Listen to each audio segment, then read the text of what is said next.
Good morning, dear Nigerians, Africans, and the world at large. This is Ways Breakfast, hashtag what are you saying? I'm your anchor this morning. I am Okikiola Taiwo Jalukmo. We have a very disturbing story for you today, to be honest. One that highlights the dark underbelly of Nigeria's pharmaceutical market. I'm joined alongside my amazing co-anchors this morning to dissect the topic. Good morning, God's Beauty and Oluchi. Good morning, Okiki. Good morning, Oluchi. Good morning, God's Beauty. What's this? Good morning. It's the same energy you gave us now, so we have to make it as sonorous as your call was. Because of the story or because I did it myself? Beyond the story, every Nigerian story, you have to find a way to still live your life. But this story is really disturbing, like you mentioned. Very disturbing. Well, recently, the National Agency for Food and Drug Administration and Control, NAFDAC, conducted a series of raids on markets across Nigeria. What they found was very bewildering, and I kept on thinking about why especially USA drugs, donated drugs, were found in Nigerian markets.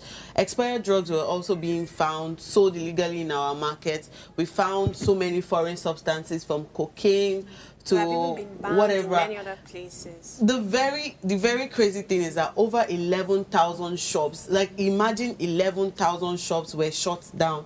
And you're wondering that was almost saying that that's every shop. That's every shop in Nigeria, market, yeah. From Aba to Onitsha to Idumota. And it's extremely crazy. But the question remains, how did these drugs end up in the Nigerian market? How did they transport it from wherever it came from into the market?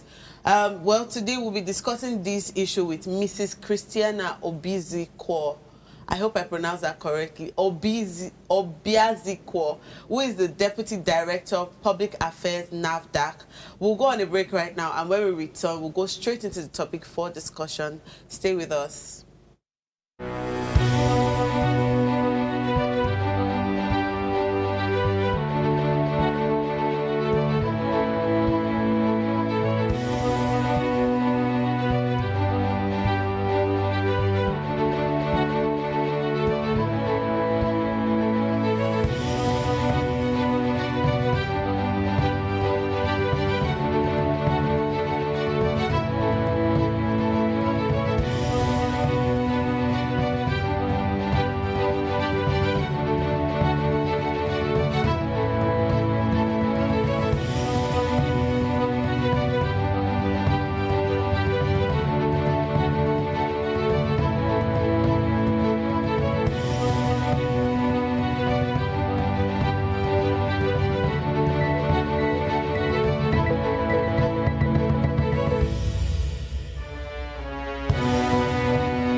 Welcome back to the show. Today we're tackling a critical and disturbing issue, NAFDAC's clampdown on illicit drugs and its hideout. The Director General, Professor Mojisola Christiana Adeyeye, disclosed that the agency has also evacuated over 77 truckloads of illicit and counterfeit drugs. According to her, out of the 77 truckloads, 27 were from Idumota, while Onitsha and Aba recorded 30 and 20 respectively. Adeyeye revealed that a total of 3,027 shops were closed in Idumota, 4,000 shops shut in Onitsha, and with the operation still only 20% complete, and another 4,000 in Osisioma in Aba. This is such a large number. I cannot imagine 4,000 shops put together. That's like an entire community. But that's why we have Mrs. Christiana here to help us with knowledge on how this came about, what NAFDAC is doing differently. I would like to know if I have Mrs. Christiana here. Yes, thank you for having me. Yes, ma. First of, the major question that has been bottling our mind or that's been battling with us is how did USA donated drugs end up in our Nigerian markets, and what measures can be taken to prevent, you know, this kind of issues where donated medical supplies are now being diverted into into Nigerian markets for sales? It's actually very worrisome, very, very disturbing and worrisome, because that is what we do to ourselves. United Nations drugs donated are not supposed to be found in the market in the first place. But we are Nigerians, you know, how come did they get into the market in the first place? So you can see it's a thing of conscience, conscience to kill, conscience to do the wrong thing. The United Nations, they are donated drugs. They are supposed to be where they are donated. They are not supposed to be sold. So how do they make their way to the market? That's a big question. So that is a thing of the conscience. We don't have conscience. Well, this time around, I pray that God will touch people's conscience to do the right thing. That is about the donated items. And most of these items are supposed to be stored in refrigerators. Some are supposed to be stored in a very cold places. But here we are, markets, no windows. Some are even stored in the toilets. Some, you know, under the bed. If you see the discovery, is really very alarming. Well, we'll get there by God's grace. Yeah. All right, thank you so much, Mrs. Christiana. I know you have mentioned that conscience is a major problem, and it's more of like an individualistic problem, which I would really agree with. We've discussed many times on this table how that, you know, the problems that we have as a country, before we even go to structures and systems, we must look at ourselves as individuals and persons and know what exactly we're doing. But this number is very alarming. If it was just probably 20 or 100 or 50, it can be assumed that maybe those 50 didn't have conscience. But looking at thousands of things that have gone wrong, we want to ask, let's really probe this thing. Is it suggesting an internal collusion? Are we looking at a weak regulatory oversight, or is there a gap in the Nigerian drug distribution system? I don't know if NAFDAC themselves have sat down to really understand how this came about in the first place. I know there's a conscience thing there, but there should be systems and, I don't know, some regulation that are put in place to ensure things like this do not happen. But now that we've seen it happen in great number, how did we get to that point? I really want you to open it up for us. What we are doing this time around, we are sealing and screening all the shops. So aside from the fact that you have a wholesome drug or efficacious drug, if there's nothing wrong with your drug in your shop, we still seal up the shop, because we are screening every shop. Whether we find fake drug there, even if we don't find, that's the first stage. We don't want to just do isolated closing down. No. If you claim your store is free of fake or counterfeit drug, we are still going to screen to ensure that your claims are correct.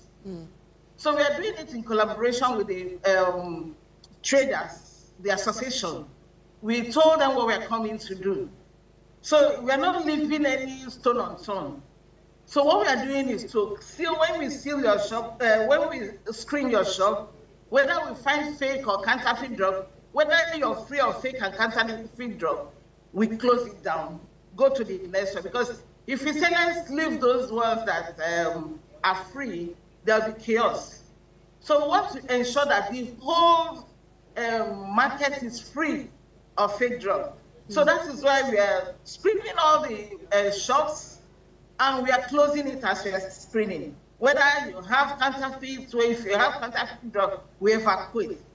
If you have donated drug, we evacuate. If you have even shocking discoveries like vaccines, we are found there. So those things we evacuate.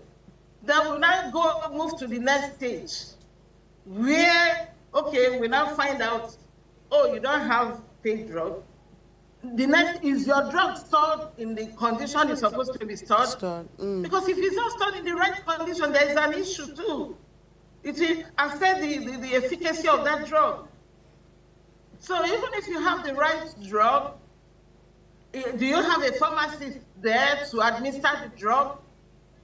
So that will be the next stage after sealing up all the. That's why we cordon the market, the area that is affected, and every drug shop is going to be stilled.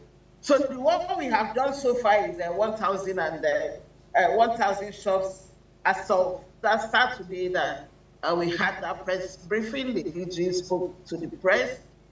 So and this thing is still on. The enforcement activity is still on. And so that's what we're doing because we want to ensure that Nigeria have some drugs. You know, you're asking how they came in. Yes, we have porous borders. It's not most of the drugs that came, like the donated drug, are they supposed to be in the markets? You know, people are just terrible. Probably they thought drug is item of commerce that you just pick, fake, and give people. But you may be killing thousands at a time, you know. So that's why you had my DG proposing a death sentence, because you without gun, you use fake drugs to kill hundreds of people, even in one day. I agree. So that is it. So stealing up, some of the drugs may be okay, but we want to ensure that we screen every shop and ensure that everything you have there is. That's why we're closing so many of them, all the shops. After that, we go back, ensure you have a pharmacist, ensure that you have the temperature which those drugs will be stored, and that's what we're doing in Onitsha, Aba, and Lagos. All right, thank you so much, Christiana. I have I wanted to also talk a bit about, since we already started with the whole preventive measures in order for this kind of situation not to happen again, right? So I want to understand what the government intervention is, probably the financial, you know, allowance or budget that is given to your organization, because I want to believe that if there are no challenges that the NAFDAC is facing, I don't think we'll get to this particular point where we are. So I want to believe that, you know, there's some sort of help that the government is supposed to be helping you guys with in order for things like this not to happen again. Because, I mean, it will not make any sense that if we have a news like this, then we now have it over and over again. So I want to understand now what the government, what you think the government should help you people with. First off, what has the government been helping you people with? And what do you think the government should also, you know, add to part of the things that he has already been, what part of the things that the government has already been helping, so that, you know, things like this don't happen again?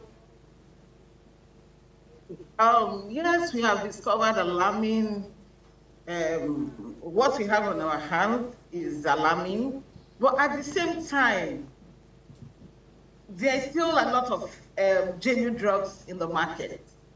Like people were saying, oh, 70%, and my lady has cleared that.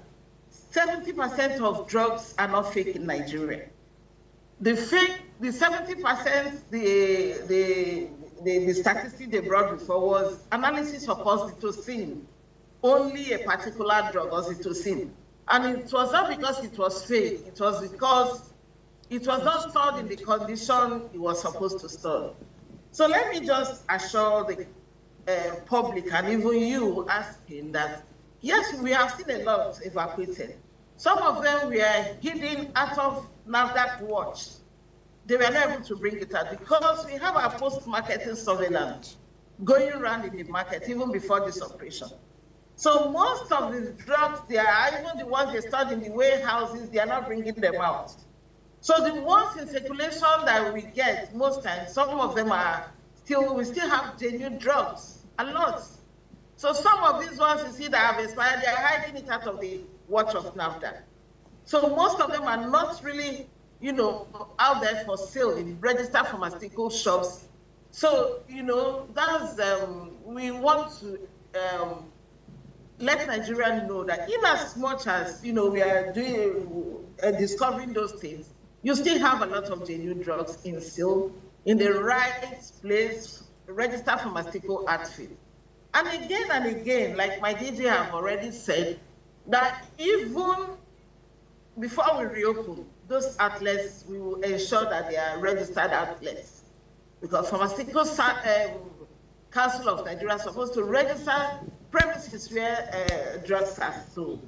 And again, the intervention of the government, we are trying to encourage local manufacturing. Because if you look at the statistics, most of these drugs are imported. It's easier for us to regulate what we have in Nigeria than to regulate what we bring into the country, because some of them, they're so smart.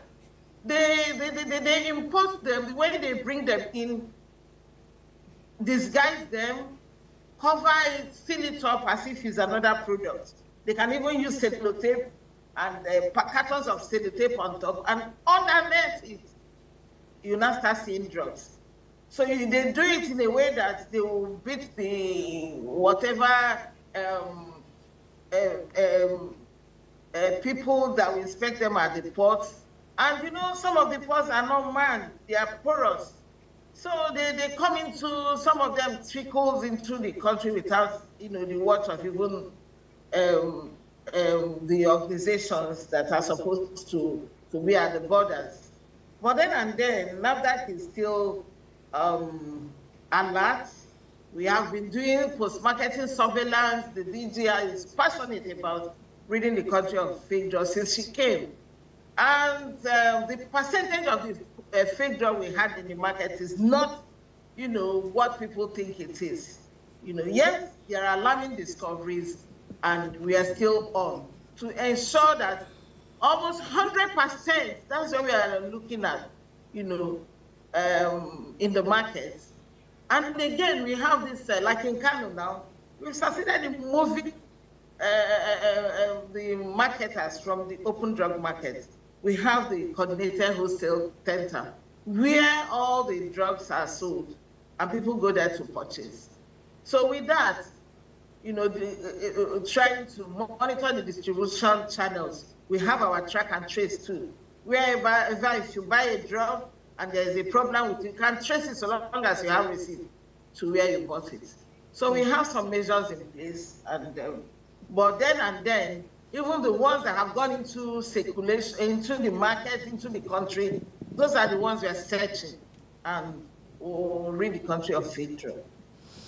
Thank you very much, Mrs. Christiana. So while you were speaking, I kept on thinking about how you have mentioned how porous the ports are and how these drugs came into Nigeria or the Nigerian pharmaceutical market, and how NAFDAC is tackling these issues. But let's talk about the ones who are like the drugs that are already stored in people's houses. Let's say the likes of tramadol, codeine, and some of these very harmful substances. Some people still have this notion that while codeine helps with cough, people also use it for, you know, but they do overdosage for themselves because they want to get high on something. I've heard about tramadol since like time immemorial, that was used for headache, is used for private part control, so many things like that. So how do we tackle this issue where these drugs are already stored in people's houses? Is there a case of whistleblowing? Because apart from pharmaceutical markets, we now have people who have maybe come under this drug, maybe this market to now resell. They are now like the retailers. Let's say if somebody is selling things like hard drugs, I've bought about maybe dozens of hard drugs in my pocket or in my home just to resell. So now shops have been closed down. For those people, the second traders is now like a high in demand kind of thing. So they hike the price, but it doesn't still stop them from buying from this person. So is there like a whistleblowing avenue that we can do as Nigerians to tell people that, okay, we have cited this person selling hard drugs or banned drugs by NAFDAC, and there's going to be like a response from the NAFDAC team to tackle that? We have this whistleblowing clause, and of course, you know, most of the things we do is through tip-off. People give us information. We have our hotlines, we have our hotlines open for information. So people give us information once, and we protect the whistleblowers. So a lot of, even homes, everything you saw that we say we evacuated, we are not found in the market. Some we are in private warehouses, and we get information. Although I have to say, we are not even working alone. We collaborate with other agencies too. Police, DSS. So we have whistleblowing information tip-off. People give us and we protect their integrity too. We protect them for safety because these people are really determined. So we are open to whistleblowers and we work on tip-off too. Okay, ma. I wanted to ask a question. Can I go ahead? Yes, please. Reading the news and everything that's been said, it seems like you have given us better perspective to these things, because at first, when it was read, you are saying now that some of the things that were raided were in people's homes and not necessarily shops, and many shops were just closed so that screening can take place. But at first, reading the news, what we're saying is the shops are the ones very involved in this, and everything is being shut down because there is an alarming chaos that is, waiting for us. But during that press briefing too, we also... Right. We are shutting everything down. Whether or not there is fake, whether or not there is fake drug, we close down all the shops. After we screen your own, if there is a discovery, if evacuating everything in the store would have evacuated, like the shops are big. If you know the Headbridge shop at Onitsha, won't be talking of how many 77 truck trailer loads. No. If you know Idumota Market, if you want to evacuate everything there, it's a lot. It's a big market. So we've evacuated a lot, but then and then a lot is still there because some of them are genuine drugs. But we're still coming back to for the next step. Okay, ma. All right.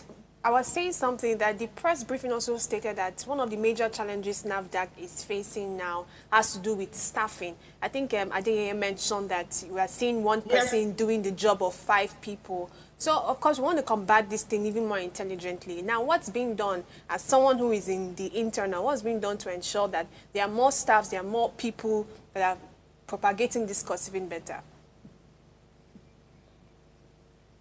Yes, if you had that right, she already is proposing to the government to give us more staff. And of course, staff that she will screen, we will screen them and ensure that they have the passion to do the work, ensure that they can do the work. So we are asking the government to give us more staff because we need more hands. Like what is happening in Onitsha now, Aba, we have to co-opt staff from all over the country to join those staff there so that they will be able to cope in the screening, because them alone in the southeast cannot do it. So staff all around the country have been co-opted to assist, So we need staff, we need staff, we need staff. So and we're asking the government to look into that. Okay, so I'm hoping that the government takes cue to do that as soon as possible, so that in cases where NAFDAC has already mentioned that they've only done 20%. That's still like a lot of numbers. Like 80% is still no pass mark to be able to ensure that Nigerians are completely and safe from drug abuse to buying expired drugs. And that brings me to my next questions. It was mentioned in the news that there are some drugs that were already expired where they now started changing their dates from like 2022 to 2028. And naturally, I will go to the store, want to buy anything, and when I see that it's 2028 or 2026, I'll easily pick it up because I'm guessing that this is not expired yet. In what ways are they so good at creating this falsifying date? Do you understand? Changing the whole packaging to now adding their own dates. How can we? I know that there are some drugs that has like a scratch pin where you can verify if this is the original drug or not. But that doesn't happen to almost all drugs. Most drugs don't have that scratch card or maybe anywhere to verify them. So is there like a platform on the NAFDAC page where I can buy a drug, maybe put in the serial number? That's if it's not changed. Let me assume that it is not changed. Put it in the NAFDAC website or anywhere to verify that my drug is in its right date, in its right efficacy, and is going to work well for me. That's why we are advising Nigerians not be in a haste to buy drug. You know, because of what is happening, we are not, we'll get there, but for now, don't be in a haste to buy. Go to a pharmaceutical outfit that is registered. You will hardly see such. And even the hospitals, we advise them you buy directly from the manufacturers or the importers. Then again, going to open drug market, I was surprised when someone was asking that from the hospital, they rush to the market. How can you go from a market, a hospital, to open drug market to purchase a drug? Manufacturers and importers, they have their certified distributors that sell their drugs. That's for host retailers. Then, of course, you that is buying, ensure that you go to a licensed pharmaceutical, a licensed chemist, registered chemist, or a registered pharmaceutical outfit.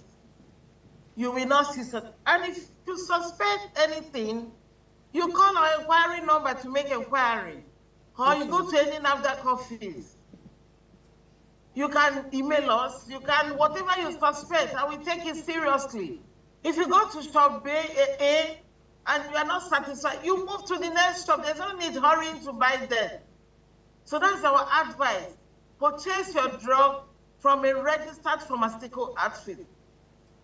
Drug is not an item of commerce that you just go tomatoes and pick on the street. No, because you may not be able to understand the if anything happens to it. If a tomato is rotten, you will see it and you will know. If bread is molted, at least you will see. But if a drug is not genuine, you may not be able to know by yourself. The scratch and test is now in every antibiotic and anti-malaria. If you don't find it, don't buy any anti-malaria that don't have scratch and test. Then if your scratch and network is missing, there's a number of NAFDAC you will call. And 2-4 hours, that number will respond. Then, of course, for our toll-free number, 07001623322. If you call us there, NAFDAC will give you information, any information you want. Can you repeat that, ma'am, for our audiences? Well, in as much as they're trying to do this, you discover that there must be something wrong with their labeling. Is that there is omission of batch number, there is omission of locational address, something must be wrong. So watch out for those signs. They are red flags. And once you suspect, you leave that drug and report to NAFDAC immediately. So that is my advice too. And of course, for those ones, retailers that have gone to the wholesale marketers to buy fake drugs, the best thing for you is to just do away with those drugs. Because NAFDAC is not, we are in the market, we go to pharmaceutical shop too. We have this, our technology, the mobile authentication services. It's just like a cell phone, just a handheld device that we use to test drug on the spot. So that is what we deploy to from shops, all these chemist shops and all that, to check their drug. We're all over the country. So aside from the markets, we go to those retail shops just to ensure that Nigerians have wholesome drugs. Yeah. All right, thank you so much. Yes, there is cause to be alarmed, but we are not trying to cause fear. But then and then, we are doing the needful to ensure that every fake drug is out of the system. All right, thank you so much, Christiana. Just to add into what Kiki said earlier, the truth is, okay, I want to ask this now, because given that, I mean, we are in a technological world, right? The world is evolving. I wanted to ask what, how you guys have integrated AI and technology into ensuring that illicit drugs and, drugs that are not supposed to be consumed are, taken out. Because the truth is, you're making mention of the fact that we should not, rush to get drugs. We shouldn't go to the local market to get drugs. But that's where you get drugs cheaper. And given the economy situation of Nigeria, everybody wants something that is cheap. So the last thing on anybody's head is, oh, whether you don't expire, be never expire. She be mama in case she get them and she dey sell and cheap. I be more go buy them. I don't know if you understand what I'm saying. So I feel like it's also. I mean, you people's power to ensure that these drugs are not sold, you know, these illegal drugs or illegal drugs are not sold in the local market. Because the truth is, almost every person that don't have, you know, the money to get drugs in the hospital will always go back to, you know, the local market. Do you understand what I'm saying? So I want to know what, you know, how the AI and technology have somewhat impacted the taking care of drugs and all of that.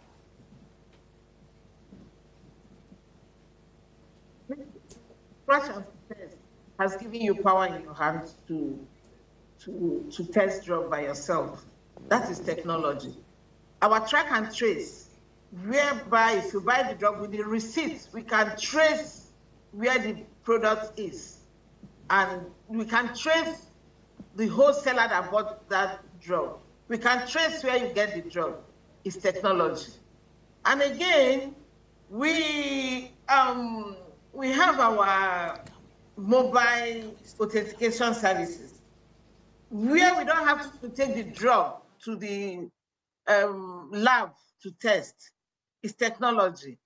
Right there and there we screen those shops you're talking about. I don't know the local markets.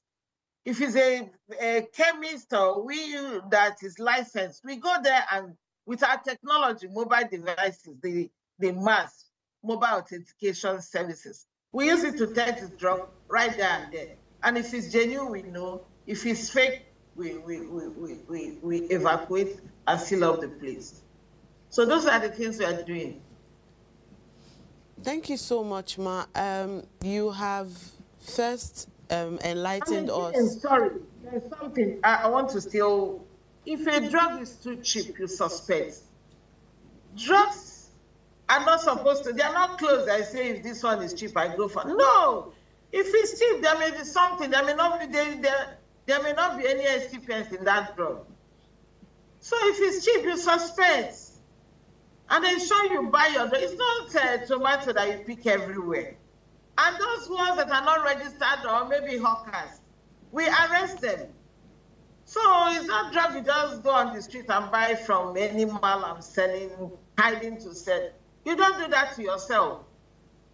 So please, people should be careful what they, how they take their drugs. Okay, Ma, quickly, to combat this issue of where is cheap, where is affordable, where to go, and all of that. So is there a regulatory price for products that we can be sure that if something is below this price? I know that there's some pharmacies that maybe it's 15 naira cheaper or maybe 200 naira higher than each other. But is there like there's a basic price that let's assume something like oxytocin should be sold in the Nigerian market, so that if we have somebody that is selling way too much, we can also tell the person that, no, this is the basic regulatory price for this product, so it should be sold at this amount. And they will not just go run into someone that is selling for cheap because they understand that we are not aware of what the cost is. Well, we don't have any price control system in terms of drugs for now. But that's a very good suggestion. Maybe we look into that. But for now, we don't have any price control system because if you have a pharmaceutical outfit and you have your shop in a place like ShopRite, it's understandable that your shop may be more, you may be paying more rent, and those are the costs people, carry pass to their products. So I don't know, we don't have any regulatory price for now, and it's not in our own our mandate to regulate price for or anything price control. So that's what I can say in respect of that. Okay, ma'am. So what about addressing brands, like product brands, like drug brands? Is there anyone that NAFDAC can confidently say that these are the confirmed brands that we know that you should purchase from? so that people, because I know that there are also upcoming pharmaceutical companies that one morning you wake up, somebody has another product for malaria, and they also have the scratch and test pin, which you naturally say, okay, this one is good. Yes, we have our NAFDAC green page. Okay. You know, where we have, we are still working on it. We're making it more robust, where we have registered products, registered drugs, so that people can go to the green page, look at the drugs, and but not just you know. And so we are still trying to make it more robust, so that every drug that is registered will be there, so that you have a directory of registered drugs. But my advice is get drugs from registered pharmacists, because even the ones that are registered, you can see they are faking them. So, but after we finish this period with what we are doing, I think the issue of drug faking will be a thing of the past in the Nigerian, in Nigeria. Thank you very much.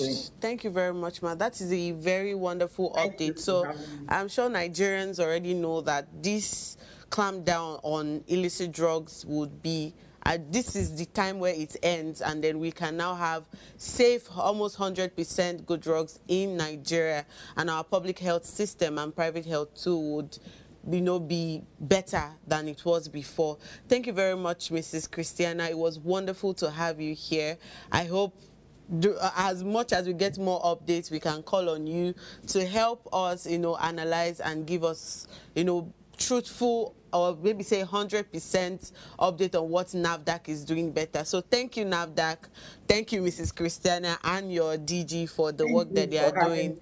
Thank you so much, man. Do have a lovely day. Thank you. And you too. Yeah, so audience, we'll go on a break right now, and when we come back, we'll go straight into our headlines for today. Please stay with us.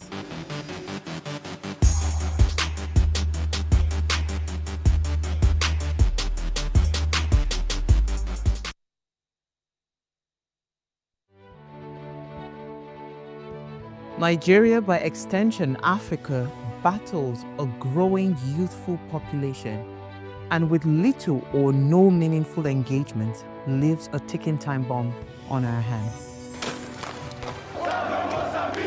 We are a blessed continent with great wealth, both in people and material.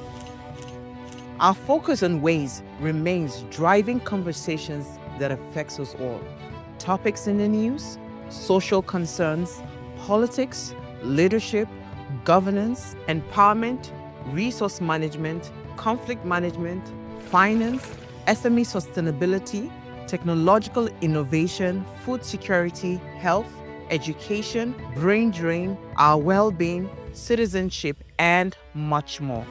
Our goal is to continuously drive these conversations, keep them burning at the table to effect a positive change, both for our nation and continent. Ways, what are you saying, has a secret ingredient that completes the conversation every single episode, and that ingredient is you. Our past conversations shaped our yesterday.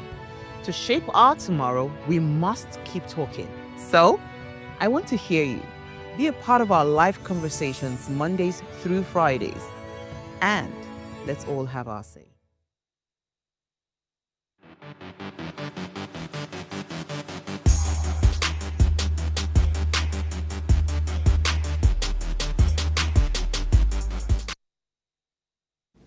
Welcome back to the show. So this morning we'll be highlighting stories from The Punch, The Guardian, and of course the New York Times. Starting off with The Punch this morning, Oluchi is going to be taking us through the Punch newspaper. Yeah, I should take you through the Punch newspaper, but I can't seem to get my head off this story that we have just discussed. I know we've discussed it with the NAFDAC official that joined us, and she did give us perspectives that we probably do not know. But I have a lot of questions, and I know somewhere in my mind that there are gaps that are not being questioned yet, gaps about the supply chain, because if USA drugs can enter into this whole story of fake and whatever, there's so much more that we're not yet uncovering. And I think even systems should they be more open-minded in telling us the real details of things. We've gotten past that time where we sugarcoat things and just make Nigerians not fidgets. I think Nigerians can take the heat. Let us have it as it is. Let's know what is really happening in this system. But of course, we have to move to the punch. It's not any better. Okay, you want to say something? Let me just go through the punch. The major headline reads, APC-PDP clash as El Rufai woos opposition parties. Ruling party berates Kaduna ex-governor for romancing PDP bigwigs and others. IG squads man secretariat as Osun local government poll crisis rages. Stepfather friend arrested for impregnating 14-year-old in Lagos. Southwest government lack power to stop Sharia panel, says Kwara judge. Above that, we see Lagos Assembly. Tinubu engages Akonde, Oshoba, and others on peace mission. Babangida justifies $12.4 billion Gulf oil windfall mismanagement despite Okigbo's report. We have enough fuel to meet Nigeria's needs, says Dangote Refinery. Tax reform. National Assembly engages caucus leaders as hearing begins. I mean, over the weekend, even on Friday, it was in the papers, and the weekend has been buzzing with Babangida's book and, you know, his, what are we going to call it now? I don't want to call it restitution message, but the message of the hidden things that happen in our country. I remember watching a particular highlight of this story, and the presenter was quite funny. He was saying that Dele Farotimi's book got him detention, and IBB's book is getting him billions of dollars and a lot of, oh, wow, what a man and all of that. So it's been very interesting, a lot of comments about it. I'm just reserving my own comments because who am I, people? Yeah, I'm reserving my comments about this because it is the Nigerian system. But here, I'm going to talk about the Dangote refinery fuel thing because it's Monday. If you don't talk about fuel, what will you talk about? So Dangote has come again so boldly to let us know that there is enough fuel to meet Nigeria's needs. Is this a positive news? Is this something that should get us even more excited? Natural news. A natural news. It is a neutral news. You don't know whether to be excited or not. But I think I want to take the excited parts because as a hope girl. Of course, as a hope girl. But let me read the full story that I found. It says the president of Dangote Group, Alhaji Aliko Dangote, has revealed that the Dangote Petroleum Refinery currently has over 500 million liters of petrol in its reservoir. And he said that the refinery now produces enough fuel for local consumption and export. He spoke during a tour of the $20 billion Lekki-based facility, and the Zambian official visited this refinery seeking collaboration with the founder to help solve the country's energy security issue. You know what I want to say? Some people are not ready. I mean, we as locals, I'm not sure we have embraced this Dangote thing as much as we should.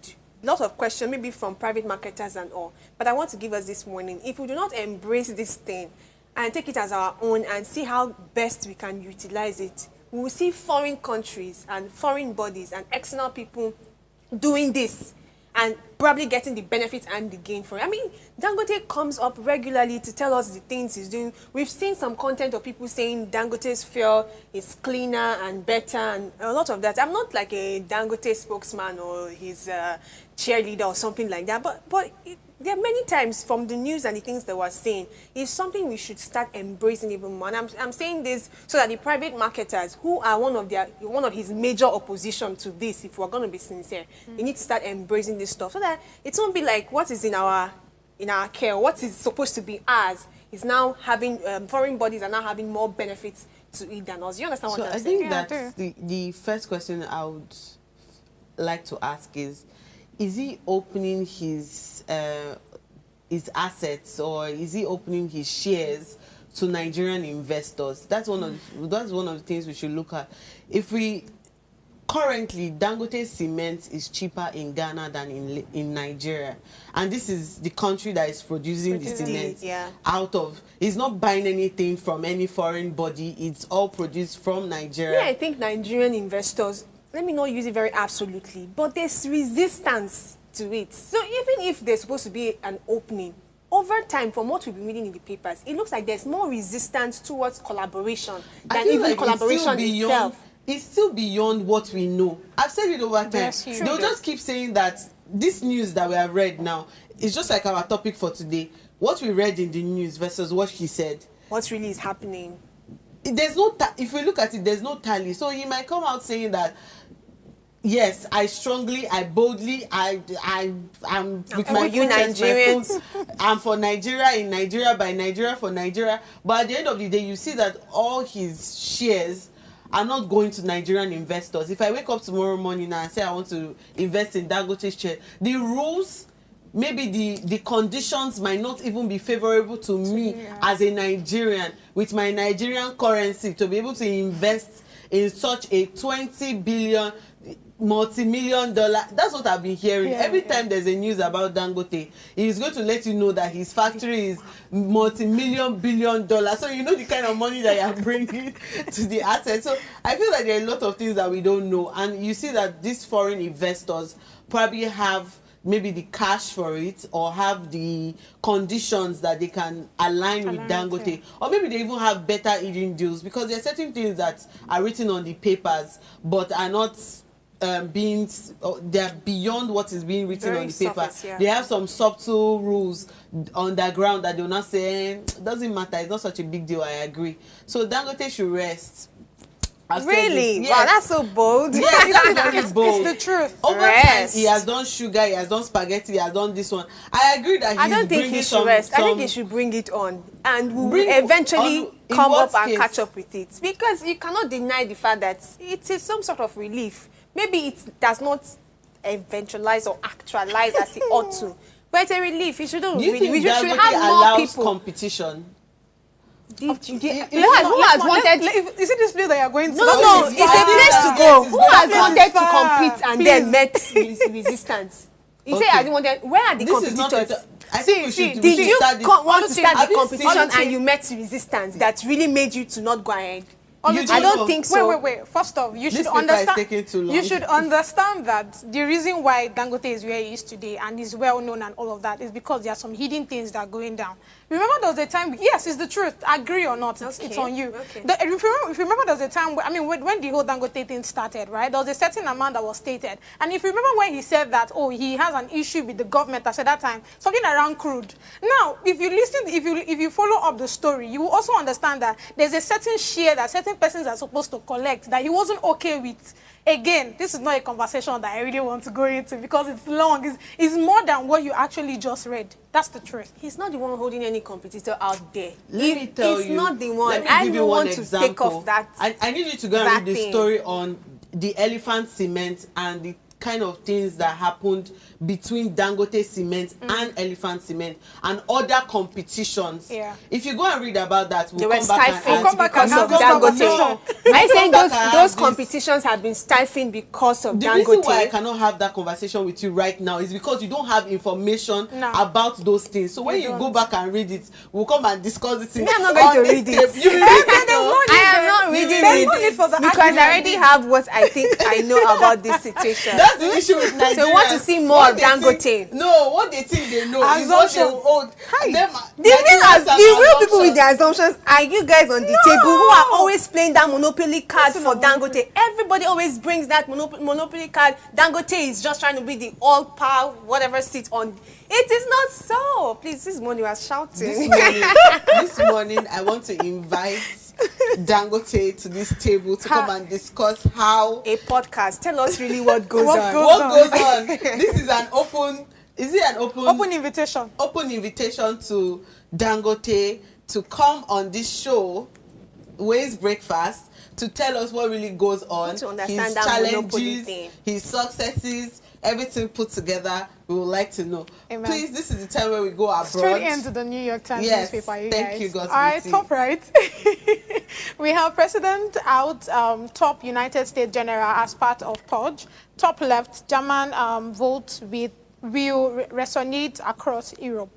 Middle section, we have the key of Trump's success, knack for habitual lying.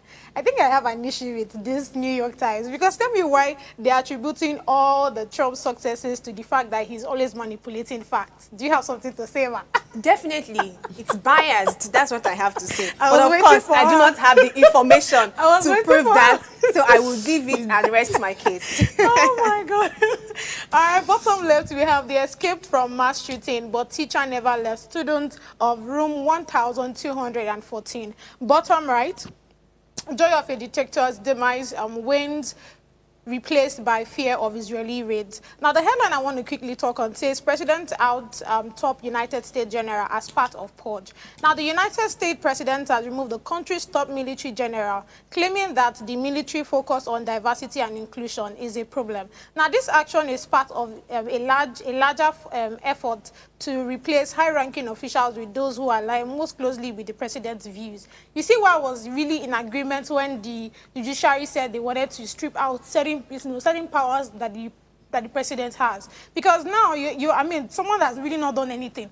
He has been doing his job well right from when he has been in position. Do you get what I'm saying? And now you're saying that, oh, because of diversity and inclusion, you want to take out the person. It's just like what we talked about the aviation case. Do you get what I'm saying? He made mention of the fact that, oh, the reason why the certain things are not going well is is because of diversity and inclusion. And like I said, you know, previously, I really don't have an issue when it comes with the whole diversity thing. My problem is, have you checked if these people are, you know, what's staying there? Are these people, you know, adequate enough? Are they competent enough? Do you get what I'm saying? For them to be in such positions, I feel like that's what matters. Because coming out to say that, oh, because of diversity, how can certain persons probably have an issue with blacks, and they're like, oh, how can people that are blacks be working here? They will not do things efficiently. I mean, I beg to differ. But what do you have to say concerning it? You know, you're the Trumparian here. I think I'll take your stance on this one. Amen. Because we're not always at loggerheads, God's reality. We're not all. I'm a very objective person. But I'll take your stance on here. Truly, if people are going to take up leadership position or to serve, it's not firstly on their beliefs. I mean, but we know that beliefs can shape how people's biases will be, and exactly their mindset and how they carry out certain activities. So maybe it depends on the sectors or the industry he's taking these people from. Are there sectors or industry that really need to understand the whole inclusion? I don't know if you understand what I'm trying to say. So, but generally, I would agree that, yes, people should be in the position because they deserve to be. They have what to offer, and they have the interest of that industry or organization at heart to do great things, and not necessarily from a bias. Okay. But he's the executive. He's going to choose who he wants. That's the problem, and that's something that we need to start working on. It is a problem, yes. Because tell me why across board. Yeah, no, again, like I said, I mean, I've said this repeatedly. It's not just a United States thing. Even here in Nigeria, that is also a problem because that's the system we are following. Do you understand? Once a certain, I mean, we know how big the power is for the executives, and you see how I'm sorry, but they are somehow misusing it. If the military governments have been doing so well, tell me why you want to take them out. And your position or the only thing you can conduct, I mean, you can say it is the fact that diversity and inclusion, what does that have to do with the competence of this person? Competence first over diversity. Simple. Thank you, Gosbiti. Well, I'm just going to take one story on the Guardian newspaper to wrap up today's show. And that's what has been happening over the weekend about Governor Adeleke and his newly elected council chairman. On the paper here, it says concerns as Adeleke swears in newly elected council chairman and councillor. And I think there was a press statement that Governor Adeleke released last week stating that the people of Osun are at risk, the government officials, everything. There's so many things that is happening. What's the name? Oyetola is now after his life and all of that stuff. So I believe that these things should not be happening in a regulated country or in a country that has laws. Is this election supposed to happen or not? If it has happened, who won? Should it be about a former governor and a current governor? Should it be about, okay, because he's now in the minister and he put the IG of police of Osun State in it, that's why this should happen? I feel that the president, or let me say that the body that is supposed to address this issue, since the court have done their bit and it seems that it's not working, I think that the president or whatever body that is supposed to address this issue calls both of them to order and also ensures that the council chairman and the councillors that are being elected are elected due to fairness. We already have the issues of fairness being in play here. Well, that's all we have for today. I want to say very big thank you to Mrs. Christiana that joined us on the show this morning, and my co-anchors as usual. You people are always amazing. Thank you to our audiences too that have joined us from the beginning to the end of the show. I'll see you tomorrow. Bye-bye.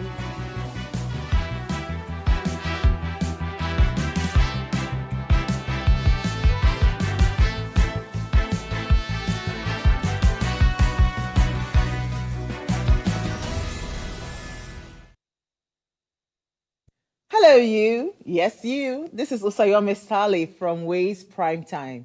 Now, we appreciate your continued support for watching our content, following us across all our social media. But we've noticed, for those of you watching us on YouTube, 88.5% of you who watch our content aren't subscribed to our channel. Why? Now, if you are enjoying our content, you enjoy our shows, and you want to stay updated on all things Ways, it's time to hit that subscribe button below. Now, subscribing isn't just for you. It's for the growth of our channel. It helps us get bigger and better. With your support, we can continue to bring even more intriguing and exciting content. How about you subscribing right now and being a part of our community?